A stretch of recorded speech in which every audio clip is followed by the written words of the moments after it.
Bismillahirrahmanirrahim. Assalamualaikum warahmatullahi wabarakatuh. Perkenalkan, nama saya Fahrian Fadilah Fahmi. Di sini saya akan mempresentasikan mengenai laporan investasi emas di Bukalapak. Nah, sebelum ke laporan, di sini saya akan menjelaskan terlebih dahulu mengenai pengertian fintech. Pengertian Fintech adalah inovasi pada institusi keuangan menggunakan teknologi digital dalam layanan atau produk yang ditawarkan. Fintech dapat menyasar segmen perusahaan maupun retail. Tujuan fintech untuk memudahkan masyarakat mengakses produk-produk keuangan, mempermudah transaksi, dan meningkatkan literasi keuangan.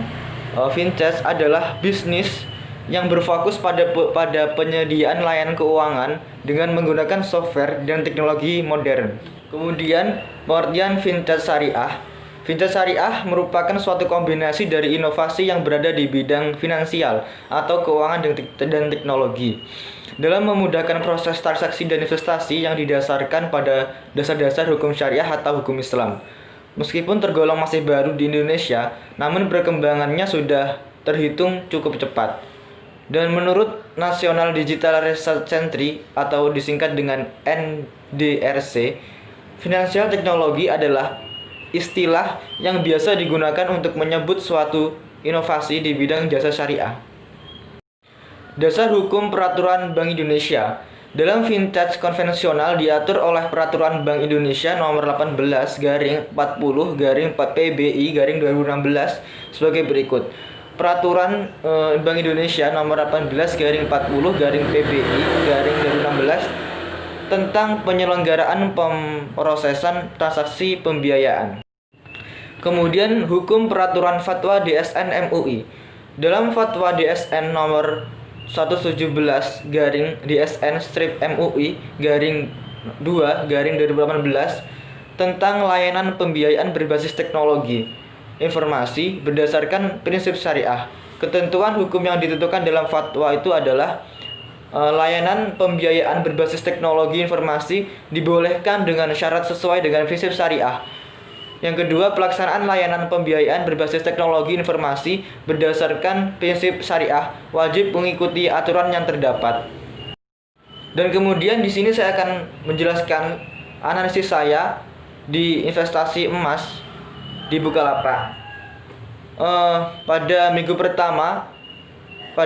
pertama ini investasi emas di Bukalapak sebesar 0,26 gram senilai sebesar Rp25.000, dan setelah 1 minggu kemudian harga emas mengalami penurunan sebesar 1.185 atau 4,75%. Perkiraan jumlah saldo emas turun menjadi Rp748.000 sehingga transaksi investasi yang saya lakukan mengalami kerugian. Dan gambar bisa dilihat di bagian kanan. Kemudian analisis data minggu kedua, investasi emas sebesar 0,26 gram tersebut di Bukalapak setelah minggu kedua mengalami penurunan lagi yang sangat banyak, yaitu sebesar 1.327 atau 5,32%. Perkiraan jumlah saldo emas turun menjadi Rp3.606.000 sehingga transaksi investasi emas yang saya lakukan adalah mengalami kerugian yang sangat besar. Kemudian analisis data minggu ketiga, investasi emas sebesar 0,26 gram di Bukalapak setelah minggu ketiga mengalami penurunan lagi yang sangat banyak, yaitu sebesar Rp1.586.000 atau 6,36%. Perkiraan jumlah saldo emas turun menjadi Rp3.347 sehingga transaksi investasi emas yang saya lakukan adalah mengalami kerugian yang sangat besar. Kemudian yang terakhir yaitu analisis data di minggu yang keempat. Ini adalah investasi yang terakhir dan ini adalah puncak dari investasi saya. Investasi emas sebesar 0,26 gram di aplikasi Bukalapak setelah dilihat dari minggu keempat mengalami penurunan lagi sebesar Rp2.375 atau 9,53%. perkiraan jumlah saldo emas turun menjadi 22.519.000, sehingga transaksi investasi emas yang saya lakukan adalah mengalami kerugian. Jadi dari Rp25.000 yang di minggu yang pertama itu turun menjadi Rp22.519.000. Jadi analisis laporan keuangan, laporan investasi emas saya mengalami kerugian.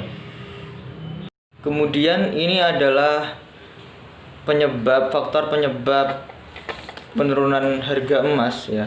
Harga emas yang sangat fluktuatif dalam beberapa bulan terakhir dengan naik turunnya harga emas yang sangat tidak menentu mengakibatkan minusnya laba investasi di buka emas sehingga mengakibatkan kerugian. Jadi penurunan harga emas tadi itu disebabkan dengan naik turunnya harga emas yang tidak menentu. Cukup sekian presentasi dari saya. Akhiru qauli hadza ihdinas siratal mustaqim wallahu muwaffiq ila aqwamit thoriq. Wassalamualaikum warahmatullahi wabarakatuh.